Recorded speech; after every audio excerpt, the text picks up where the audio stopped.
Kommuri gold buyers తాకట్లో ఉన్న బంగారం విడిపించి ఆ రోజు మార్కెట్ రేటు కట్టి మిగిలిన డబ్బు మీకే ఇస్తారు. Contact number 9247538993. సంత అసలు మీ ఫిలాసఫీ అది గ్లోబలైజేషన్ కావచ్చు, వస్తువులు విపరీతంగా అమ్మడము, ఇవన్నీ కావచ్చు. నాకు ఆ సంతలో ఇంట్లో ఉన్న గొడవలన్నీ సంతలో వేసుకుని సంతలో కొట్లాడుకుని మళ్ళీ కలిసి వెళ్ళిపోయారన్న దగ్గర మాత్రం ఏమీ ఒక మెరుపులాగా అనిపిస్తూ ఉంటుంది. అది సంత, మా ఊరి సంత. అవును, అది అంటే ఎన్ని సంతలు చూస్తే మీరు అది రాయడానికి కారణం? దాని తత్వం ఏంటంటే వేదాంతల అంటే నేను మీకు ధ్వని తెలుసు.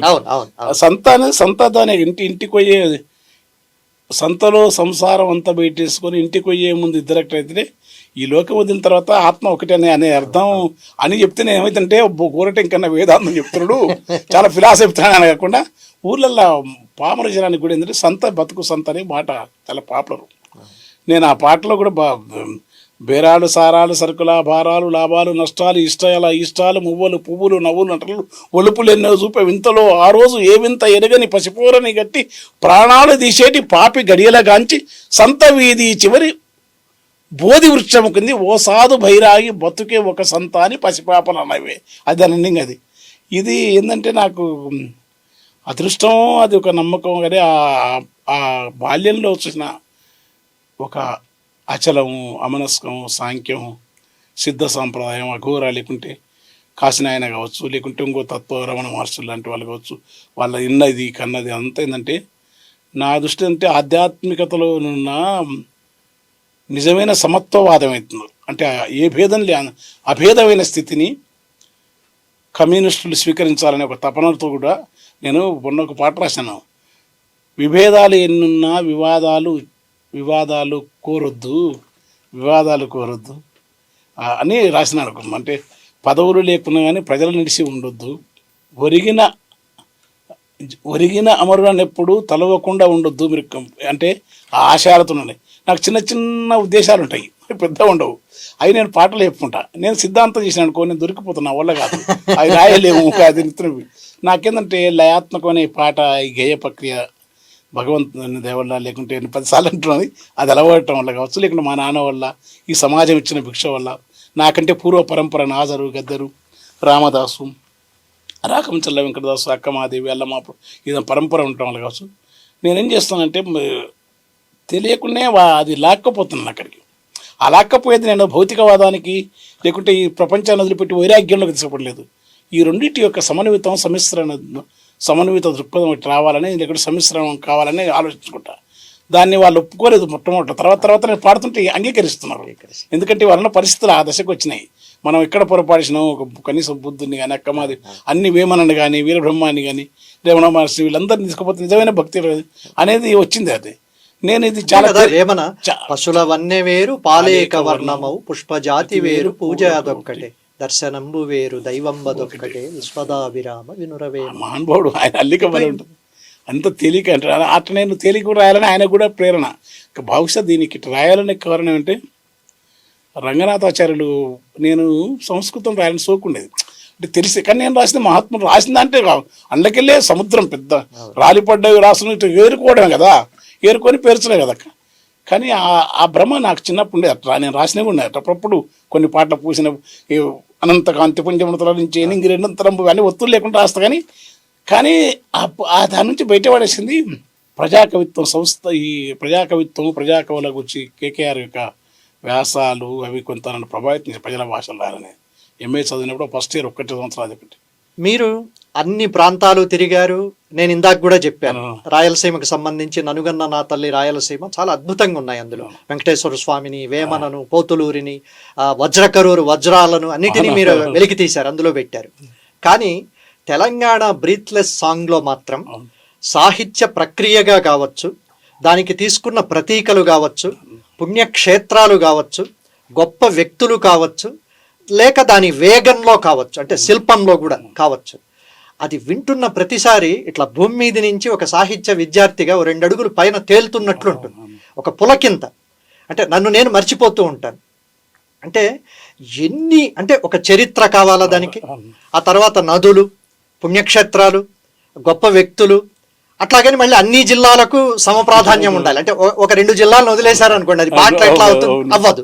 అంటే ఎంత దానికి నాకు భలే పులకింతలాగా ఉంటుంది అది వింటున్న ప్రతిసారి. అబ్బా, ఆ దేవుళ్ళు వచ్చారు, కోల్ మైన్ వచ్చింది, సింగరేణి, అది మళ్ళీ ఇవన్నీ ఏదో వరుసగా పేర్లు పేర్చడం కాకుండా ఒక కవితాత్మక ఆ సౌందర్యాన్ని కోల్పోకుండా శబ్ద సౌందర్యం, రూప సౌందర్యం, వస్తు సౌందర్యం, బా దాంతో ముగించాలి. అందులో నేను మొత్తం పాడమని నేను మిమ్మల్ని అడగలేను, మీకు ఎంత వీలైతే పాటలు. అంటే తెలంగాణ తేజములు వచ్చిన పాట ఎట్లా ఉన్నాయి, పదగతులు సరోజతులు పల్లవించిన నేల తేనె తీయని విన రాగాల తెలంగాణ, దిపద ధరువుల మేల యక్షగాన పుషాల పూతనా కవియోగి భాగవత స్కందాల జయగీతిక ఇమోగర తెలంగాణ జమ్మికొమ్మది చిందిన బందగి నెత్తురు చిందిన ఈ నేలని బరిగి శనిచెర భీమిరెడ్డి రావి ఆరుట్ల రావిన రాయనుత కమలమ్మ కమలమ్మ ఈలమ్మ మల్లు స్వరాజ్యాల కథనాల మగువరా తెగువరా తెలంగాణ. అదేమో తెలంగాణ తేజం పాటలు, ఇదేమో వాళ్ళ వ్యక్తులు లేకుండా ఇలా పూసినప్పుడు రెండు సినిమాలు వచ్చింది. ఒక సినిమా అది ఇతను పాపం ఆ జబర్దస్త్ పిల్లడు ఆయన తీసినాడు రాకేష్, ఇదేమో బంధుకు లక్ష్మణ్ పాపం ఆయన.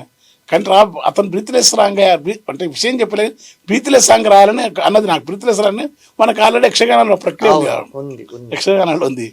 ముని నాయక వినుము ఈ నెల దినములలో ఘనముగా మీ రుణమిచ్చే దయచూడము అనుమానము పనిలేదిక కనికరమున కరుణింపుము జగతీ తలనాథ తగదిగా మమ్మది. నాకు ఆ వారసత్వం ఉంది, అందుకని నా పాట రాయడానికి కారణం ఏంటంటే ఒక్కోసారి మనకు ట్రెడిషన్ ఎంత వాటి పట్ల తెలియకుండానే ద్వేషం కూడా ట్రెడిషన్ కనుక మనకు ఇంకిపోతే అందులో నుంచి మళ్ళీ కొత్త జీవలక్షణంతో కొత్త వస్తాయని అది ఆ క్రెడిట్ కూడా వాళ్ళకు కూడా ఎంత ఆ ట్రెడిషన్ ఉంది. అది ఆ పాట గురించి మీరు ఎంత చెప్పినా కొద్దిగా పాడాలి మీరు, కొద్దిగా పాడితే అసలు దాని అందమే వేరు. దాంతో ముగించేద్దాం.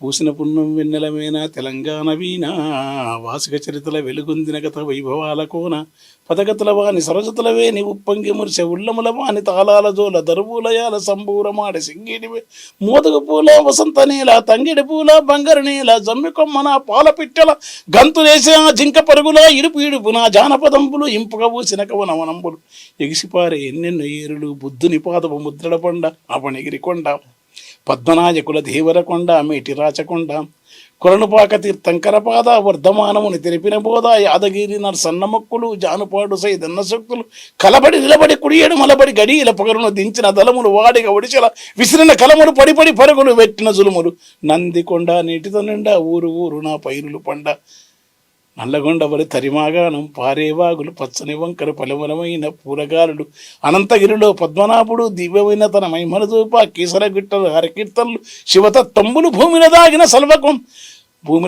సల్వకొండలు తాండూరు షాబాదు బండలు కుంకుమ కన్నా మెత్తని దుక్కులు కూరలు గాజల కుప్పలు రాసులు రంగారెడ్డి నేలకు విలువ కుంచములతో బంగారం కలువ పాలకుర్తి కవనపు మేళ భాగవతం కన పోతన లీల యుగంధరుడు యోచనలో తీరా పాకాల రామప్ప చెరువులు గొలుసుకట్టు జలధార నెరువులు పాకాల రామప్ప చెరువులు గొలుసుకట్టు జలధారలు సమ్మక్క సారెక్కల సర్వాయి పాపన్న ఓరుగల్లు గనవనున గుళ్ళు తలుసుకుంటే పులకించను పర్ణశాల సీతమ్మ పాదములు భద్రాచలములు నిత్య వేడుకలు కోణలంట గోదావరి పలుగులు జంటగా కిన్నర సాని నడకలు పగలే నీడలు పరిచిన చందం పచ్చని ఆకుల గొడుగుల అందం ఒగ్గుబావులు అగ్గినెలవులు పాలువంచైల పంపే వెలుగులు గిరిజన జాతుల ఆయువ పట్టు ఉద్యమాలకెల కెమ్మెట్టు తిరుగు వాకిట పర్వంబులికే కృష్ణవేణి ముఖధారం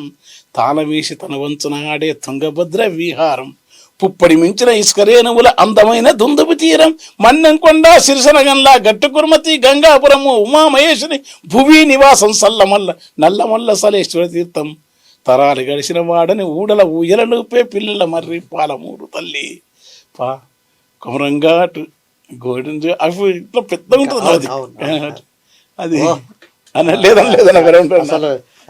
ఏమంటారు ఆ పులకింత అన్నమాట. వింటుంటే అన్ని కళ్ళ ముందు ఎన్ని వందల ఏళ్ల చరిత్ర, ఆ నదులు, ఆ క్షేత్రాలు ఎన్నిటిని అట్లా దించేశారు. అట్లా అదే వచ్చి ఇప్పుడు నాకేమైందంటే ఒక స్థాయికి అట్లా తీసుకుపోయింది పాట అన్న తల్లి. ఇప్పుడు మళ్ళీ ఎట్లా రావాలంటే అట్లా అది ఆ దశలో మళ్ళీ నేను నిత్యం ధ్వంసం చేసుకొని ఫినిక్స్ పక్కన కాలిపో ఒక మామూలుగా ఉండింటే మళ్ళీ రాస్తూనే ఉంటాయి. ఇప్పుడు ఆ దశకు మీలాంటి వాళ్ళ చలవ కూడా నేను రాసింది ఎంత అవుతుందో సమాజం కూడా నన్ను అంత గౌరవించింది. జాషువా లాంటి మహాకవికి ఆ రోజు కులము కానీ ఇంకోటి తర్వాత తెలంగాణ సురవరం ప్రతాప్ రెడ్డి లాంటి దాశరథి లాంటి వాళ్ళకు కూడా కాలేజీలు అంటే కవి ఎక్కడో ప్రాంతం అడ్డొచ్చింది. నా అదృష్టం అంటే నేను ప్రాంతీయ సాహిత్యం రాసిన, దళిత సాహిత్యం రాసిన, బహుజన సాహిత్యం రాసిన, విప్లవం రాసినని, వామపక్ష సాహిత్యం రాసినని సాంప్రదాయకులు నన్ను వ్యతిరేకించలే. సాంప్రదాయాన్ని కూడా వీడు రాస్తున్నా చెప్పి వామపక్షాలు వ్యతిరేకించలే. అంత తెలంగాణ పాటలు రాసిన ఎంజాయ్ చేసినప్ప కోస్తాంధ్ర ప్రాంతం తెలియదు. సమాజం నన్ను బహుశా చాలా ప్రేమగా దీవించింది. నేను వాత్సల్యం దీవెనంట. నన్ను ఎత్తింది అవన్నీ నేను చెప్పుకొని, ఎందుకంటే అది నాకు ఇప్పటికీ మిస్టే. నేను కనుక ఆత్మపరిశీలన చేసుకుంటే ఇదంతా తెలిసి చేయలే. అట్లా ఏది దోస్తే అది రాసుకుంటామైనా సమాజం వాళ్ళ పరిమితులకు అతీతంగా సాంప్రదాయకులు ఇప్పుడు నా గురించి శ్రీనివాస్ గారు, ఆంధ్రప్రదేశ్ మొట్టమొదటి శ్రీనివాస్ గారు రాసినారు, పతంజలి గారు రాసినారు. మీరు తక్కువ కాదు, మీరు ఎంతో సాహిత్య ధారణ ఒక శిఖరం.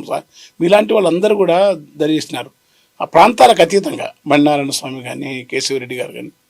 కనుక నాకు ఈ ప్రేరణ కూడా ఇది కొనసాగానికి మోహన్ కానీ చాలామందికి రుణపడి ఉన్నా. వాళ్ళ అందరి జాడలు ఉండదు. దీన్ని నేను ఇప్పుడు గొప్పతనం అంతే. నేను ఒక సాహిత్య విద్యార్థిని, తెలుగు అభిమాని. పాటలకు మీరు ఇక్కడ నా ముందు ఇవాళ ఇంటర్వ్యూలో వాళ్ళ మీరు ఎన్ని వేల పద్యాలు విన్నా. మీ దగ్గర వేల పద్యాలు నాకు తెలుసు. ఎంత అది మళ్ళీ ఏదో ఒక్క కూడా అపసవ్యం లేకుండా, అపశబ్దం లేకుండా, సంధి మళ్ళా ఏమంటారు దాని పదవిచ్ఛేదం సంధి అది విడదీసి పాడడం అన్నీ చాలా స్పష్టంగా ఉంటుంది. చాలా లోతు ఉంటుంది. ఇదంతా అది చిన్నగా నాకు ట్రెడిషన్ అనేది ఇష్టం. నేను ఇంటర్వ్యూ ఒప్పుకొని కారణం కూడా అదే.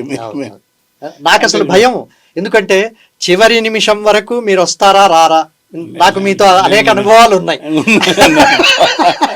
అందుకు సరే, ఈ రోజంటే అది వారం అవుతుందా, ఈ రోజంటే నెల అవుతుందా. నాకు ఇలా మిమ్మల్ని స్టూడియోలో ఇలా బిగించడం నాకు ఇష్టం లేదు. మీరు ఎప్పుడైనా మళ్ళీ తాపీగా మీ పొలంలోనో ఎక్కడన్నా బయట చెట్టు కింద హాయిగా ఒక రోజంతా మనం పద్యాలే మాట్లాడుకుందాం. జాషువా, శ్రీనాథుడు, పోతన, వేమన మొత్తం పద్యాలే మాట్లాడుకుందాం. చాలా ఇష్టం నాకు. నాకేమైనా తెలిసి తెలియక సాహిత్యానికి సంబంధించి తప్పు మాట్లాడుంటే నాకు అంటే చాలా ఇష్టం మదన. నాకు అంటే ఇప్పుడు గోరటం కన్నా ఏదో ఏమి కాలే. ప్రైమరీగా మొట్టమొదటి నాకు మీరు నమ్ముతున్నారు, దృశ్య మాధ్యమంలో డిజిటల్ మీడియాలో మొట్టమొదట ఒక సాహిత్య ఇంటర్వ్యూ చేసింది, సాహిత్య సంభాషణ చేసింది మదన్ననే. అది నేను రాసిన కూడా. అవును, దాంట్లో రాసినాను. నన్ను లోకానికి మరింత చేరువ చేసిన విజ్ఞులు శ్రీమతి. ఇప్పుడు పాత 20 ఏళ్ల కిందట. ఇప్పుడు ఈ బుక్ ఇది ఎందుకు తెచ్చుకున్నానంటే, ఇది నా సంతకం ఉంది దీని మీద. కాదు మీ సంతకం కావాలి నాకు, అందుకు తెచ్చుకున్నది. లేదన్నా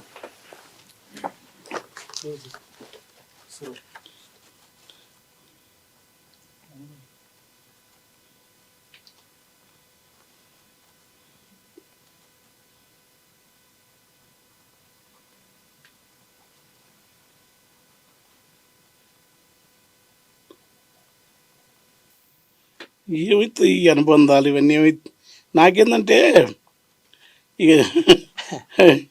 ఇట్లా నాకెప్పటికీ నా గోరటి వెంకన్నే. నాకు 30 ఏళ్ల కిందట పరిచయమైన గోరటి వెంకన్నే. బాగుంది.